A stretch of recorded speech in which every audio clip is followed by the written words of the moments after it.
Hi all, diet by your ഡയറ്റീഷ്യൻ്റെ പുതിയൊരു എപ്പിസോഡിലേക്ക് നിങ്ങൾക്കെല്ലാവർക്കും സ്വാഗതം. ഇന്ന് ഞാൻ നിങ്ങൾക്ക് ഈ ഒരു വീഡിയോയിലൂടെ പറഞ്ഞു തരാനായിട്ട് പോകുന്നത് ഹൃദയാഘാതം അഥവാ ഹാർട്ട് അറ്റാക്കിനെ പറ്റിയാണ്.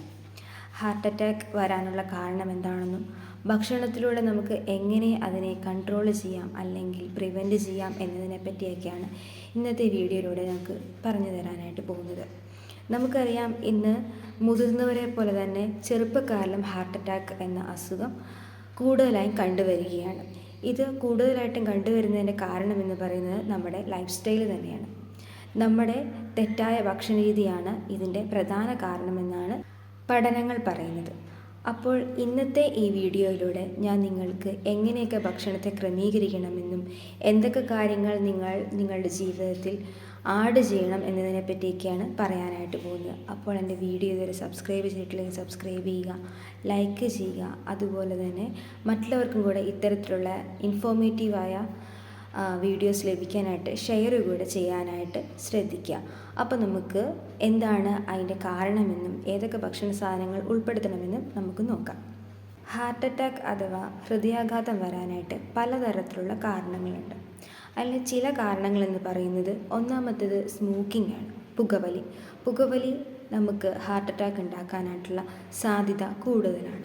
അതുപോലെ ഉപ്പിൻ്റെ ഉപയോഗം, സോൾട്ടിൻ്റെ ഉപയോഗവും ഒരു പരിധിയിൽ കൂടുതൽ നമ്മൾ ഭക്ഷണത്തിൽ ഉപ്പ് ഉപയോഗിച്ചാൽ ഹാർട്ട് അറ്റാക്ക് വരാനുള്ള സാധ്യത കൂടുതലാണ്.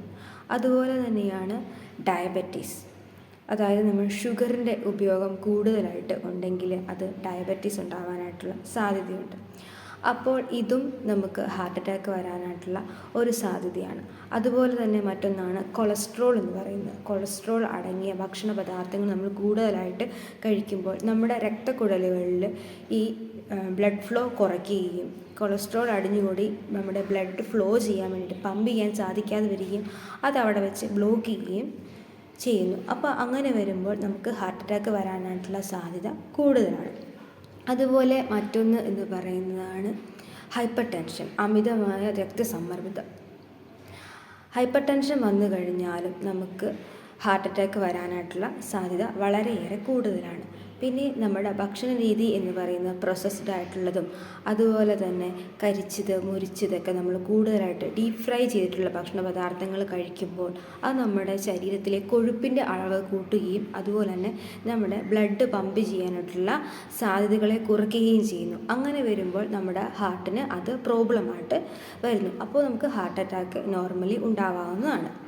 അതുപോലെ തന്നെ നമുക്ക് ചേഞ്ച് ചെയ്യാൻ പറ്റാത്ത രണ്ട് കാരണങ്ങളെന്ന് മറ്റൊന്നെന്ന് പറയുന്നത് ഏജാണ്. പക്ഷേ ഏജും ജനറ്റിക്സും നമുക്കൊരിക്കലും ചേഞ്ച് ചെയ്യാൻ പറ്റാത്തതാണ്. പക്ഷേ ബാക്കി നമുക്ക് നമ്മുടെ ഭക്ഷണ ക്രമീകരണത്തിലൂടെ ചേഞ്ച് ചെയ്യാനായിട്ട് സാധിക്കുന്നതാണ്. അപ്പോൾ ഇനി എന്തൊക്കെ കാര്യങ്ങളാണ് നമ്മൾ ഭക്ഷണത്തിലൂടെയും മറ്റും ശ്രദ്ധിക്കേണ്ടത് എന്നാണ് ഞാൻ നിങ്ങൾക്ക് പറഞ്ഞു തരാനായിട്ട് പോകുന്നത്. പ്രധാനമായിട്ടും ശ്രദ്ധിക്കേണ്ട ഒരു കാര്യമെന്ന് പറയുന്നത് നമ്മുടെ ഭക്ഷണത്തിൽ പരമാവധി ഉപ്പിൻ്റെ അളവും അതുപോലെ തന്നെ പഞ്ചസാരയുടെ അളവും കുറയ്ക്കാനായിട്ട് ശ്രദ്ധിക്കുക. അതുപോലെ നമ്മൾ ഭക്ഷണം കഴിക്കുമ്പോൾ പരമാവധി കറി വെച്ച് മാത്രം കഴിക്കാനായിട്ട് ശ്രദ്ധിക്കുക. മീൻ, ഇറച്ചി പോലെയുള്ളവ കറി വെച്ച് കഴിക്കാനായിട്ട് ശ്രദ്ധിക്കുക. കരിച്ചത് മുരിച്ചതൊക്കെ പരമാവധി ഒഴിവാക്കാനായിട്ട് ശ്രദ്ധിക്കുക. അല്ലെങ്കിൽ നിങ്ങൾക്ക് വാഴയിലയിൽ ഒരുപാട് ഓയിൽ യൂസ് ചെയ്യാണ്ട് നിങ്ങൾക്ക് വേണമെങ്കിൽ പൊരിച്ചെടുക്കാവുന്നതാണ്.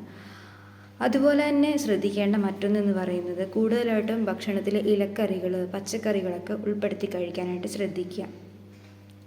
അതുപോലെ തന്നെ കൊഴുപ്പടങ്ങിയ ഭക്ഷണ പദാർത്ഥങ്ങൾ പരമാവധി ഒഴിവാക്കാനായിട്ട് ശ്രദ്ധിക്കുക. മറ്റൊന്ന് പറയുന്നത് പ്രോസസ്ഡ് ചെയ്തിട്ടുള്ള ജങ്ക് ഫുഡുകളൊക്കെ ഒഴിവാക്കാനായിട്ട് ശ്രദ്ധിക്കുക. അതുപോലെ തന്നെ നമ്മൾ എക്സസൈസുകൾ ധാരാളം ചെയ്യാനായിട്ട് ശ്രദ്ധിക്കുക. സെഡൻറ്ററി ലൈഫ് സ്റ്റൈൽ നമ്മളെ ഒരു വിധത്തിൽ നിന്നല്ല പരമാവധി നമുക്ക് അറ്റാക്ക് വരാൻ ചാൻസ് ഉള്ള ഒരു ലൈഫ് സ്റ്റൈലാണ് സെഡൻറ്ററി ലൈഫ് സ്റ്റൈൽ എന്ന് പറയുന്നത്. അതായത് കുറേ നേരത്തേക്ക് ഇരുന്നു കൊണ്ട് ജോലി ചെയ്യുക, അതുപോലെ തന്നെ കുറേ നേരം ഇരിക്കുക. അപ്പോൾ നമ്മൾ പരമാവധി കിട്ടുന്ന സമയങ്ങളിലൊക്കെ എക്സസൈസുകളും നടക്കുവാനായിട്ടും നമ്മുടെ ബോഡി ആക്റ്റീവാക്കി വെക്കാനായിട്ട് ശ്രദ്ധിക്കുക. അതുപോലെ തന്നെ നമ്മൾ ധാരാളം വെള്ളം കുടിക്കാനായിട്ട് ശ്രദ്ധിക്കുക. 2 തൊട്ട് 3 ലിറ്റർ വരെ വെള്ളം കുടിക്കാനായിട്ട് ശ്രദ്ധിക്കുക. ഇതുപോലുള്ള ഭക്ഷണ പദാർത്ഥങ്ങൾ പരമാവധി ഒന്ന് നിയന്ത്രിക്കാനായിട്ട് ശ്രദ്ധിക്കുക. അതുപോലെ തന്നെ ഷുഗറി ഐറ്റംസ് ആയിട്ടുള്ള പഞ്ചസാര കൂടുതൽ അളവിൽ അടങ്ങിയിട്ടുള്ള പേസ്ട്രീസ്, അതുപോലെ തന്നെ ബേക്കറി ഐറ്റംസ്, അതുപോലെ പാക്കഡ് ആയിട്ടുള്ള പഞ്ചസാര കൂടുതൽ ഉൾപ്പെടുത്തിയിട്ടുള്ള ജിലേബി, ലഡു ഇതുപോലുള്ള ഭക്ഷണ പദാർത്ഥങ്ങൾ പരമാവധി നമ്മൾ നിയന്ത്രിക്കാനായിട്ട് ശ്രദ്ധിക്കുക. കഴിക്കരുത് എന്ന് ഞാൻ ഒരിക്കലും പറയുന്നില്ല, പക്ഷേ ഇതൊക്കെ ഒന്ന് കൺട്രോൾ ചെയ്യുന്നത് വളരെ നന്നായിരിക്കും. അതുപോലെ തന്നെ ഭക്ഷണത്തിൽ ഉൾപ്പെടുത്തേണ്ടത് എന്ന് പറയുന്നത് നാരുകളടങ്ങിയ ഭക്ഷണങ്ങൾ ഉൾപ്പെടുത്തുക, അതുപോലെ പച്ചക്കറികൾ, ഇലക്കറികൾ ഇവയൊക്കെ ഉൾപ്പെടുത്താനായിട്ട് ശ്രദ്ധിക്കുക. പരമാവധി കൊഴുപ്പ് അടങ്ങിയ ഭക്ഷണ പദാർത്ഥങ്ങൾ ഒഴിവാക്കാനായിട്ടും അതുപോലെ ഓയിൽ ഐറ്റംസൊക്കെ പരമാവധി ഒന്ന് നിയന്ത്രിക്കാനായിട്ടൊക്കെ ശ്രദ്ധിക്കുക. പരമാവധി പുറത്തുനിന്നുള്ള ഭക്ഷണ പദാർത്ഥങ്ങൾ, അതായത് ജങ്ക് ഫുഡുകൾ ഒന്ന് ഒഴിവാക്കാനായിട്ടൊക്കെ ശ്രദ്ധിക്കുക. ഇതൊക്കെ ഒരു പരിധിവരെ നമ്മുടെ ഹാർട്ട് അറ്റാക്കിനെ കൺട്രോൾ ചെയ്യാനായിട്ടും പ്രിവെൻറ്റ് ചെയ്യാനായിട്ടൊക്കെ സാധിക്കുന്നു. ഇത് കുറേ നേരത്തേക്ക് ഇരുന്നു കൊണ്ട് ജോലി ചെയ്യുക, അതുപോലെ തന്നെ കുറേ നേരം ഇരിക്കുക, ബോഡി ആക്റ്റീവാക്കി വെക്കാനായിട്ട് ശ്രദ്ധിക്കുക. നമുക്കറിയാം നമ്മളെല്ലാവരും വർക്ക് ചെയ്യുന്നവരാണ്, അപ്പോൾ ഒരു സ്ട്രെസ്സും കൂടുതലായിരിക്കും. അപ്പോൾ പരമാവധി സ്ട്രെസ്സ് ഒഴിവാക്കാനായിട്ട് ശ്രദ്ധിക്കുക. മെഡിറ്റേഷൻസ് കൂടുതൽ ചെയ്യാനായിട്ട് ശ്രദ്ധിക്കുക. മോർണിംഗ് മെഡിറ്റേഷനോ അതുപോലുള്ളവയൊക്കെ ചെയ്യുമ്പോൾ നമുക്ക് സ്ട്രെസ്സ് കുറയ്ക്കാനായിട്ട് സാധിക്കും. അപ്പം ഇതും ഹാർട്ട് അറ്റാക്കിനെ തടയാനായിട്ടുള്ള നല്ലൊരു മാർഗ്ഗമാണ്. അപ്പോൾ നല്ല നല്ല ഭക്ഷണങ്ങൾ കഴിക്കുക, നന്നായി ഹാപ്പി മൈൻഡഡ് ആയിട്ടൊക്കെ ഇരിക്കുക. അപ്പോൾ ഇന്നത്തെ ഈ വീഡിയോ നിങ്ങൾക്ക് എല്ലാവർക്കും ഉപകാരപ്രദമായി എന്ന് വിശ്വസിക്കുന്നു. അപ്പോൾ ഹാപ്പി ആയിരിക്കുക. എല്ലാവർക്കും എൻ്റെ നന്ദി.